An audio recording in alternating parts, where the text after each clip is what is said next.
Hi, I'm Paige Lewis. I'm the Director of Forest Health and Fire for the Colorado chapter. And in the 2008 Farm Bill, all state forestry agencies were required to develop a statewide forest resource assessment. And the purpose of these assessments was really to enable state forestry agencies and their partners to identify the areas of greatest need, greatest opportunity, and provide them with a way to prioritize scarce resources. In Colorado, the State Forest Service contracted with the Nature Conservancy to help them develop the various data layers that were required to be part of these assessments. Those data layers included basic forest cover, as well as fire risk, wildland-urban interface, and a whole range of forest values, including watersheds, wildlife habitat, recreation, and even economic opportunities. So the Nature Conservancy convened a collaborative group to do this, and one of our first challenges was to identify a data source that we could use consistently across the state, across all ownerships, because that wasn't something that we really had before that. And for that consistent data source, we looked to LANDFIRE. Hi, I'm Jan Koenig with the Colorado chapter, and I have the lead on the geospatial analysis for the forest assessment. We used 30 to 40 data layers in addition to base data for that project, and one of the most fundamental data layers was the forest data set, and we had several that we considered. We knew that we could include LANDFIRE's existing vegetation type because we have 24 million acres of forest in Colorado, and so we were at the appropriate scale for LANDFIRE data. We also considered Southwest REGAP because it's more accurate for fine-scale land cover classes.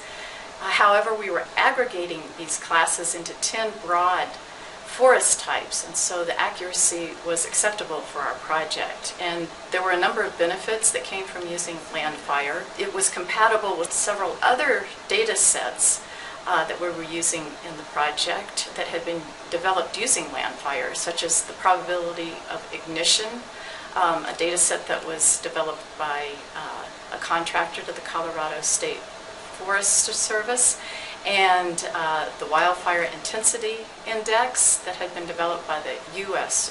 Forest Service.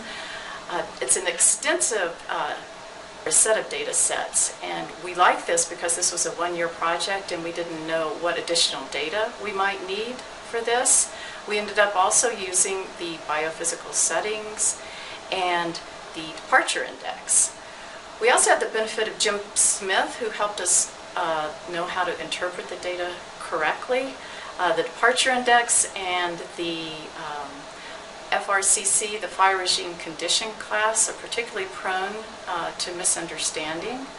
The LANDFIRE team has done an excellent job of documenting their work and making that available on their website. If you're considering LANDFIRE for your project, it's worth your time to take a look at this website and understand how the data was developed. Thanks to Jan's great work and valuable help from Jim Smith in the lengthy deliberations of our collaborative working group, we were able to come up with a really comprehensive suite of data layers that turned into this really valuable state assessment that the State Forest Service developed, and also developed a strategy to go along with it that would guide them for the next 5 years. And both this assessment and the strategy have really served to inform decision-making not only by the State Forest Service but also by a wide range of other partners. And this was really a great accomplishment because it was the first statewide, comprehensive, all-ownerships assessment that Colorado had for our forests.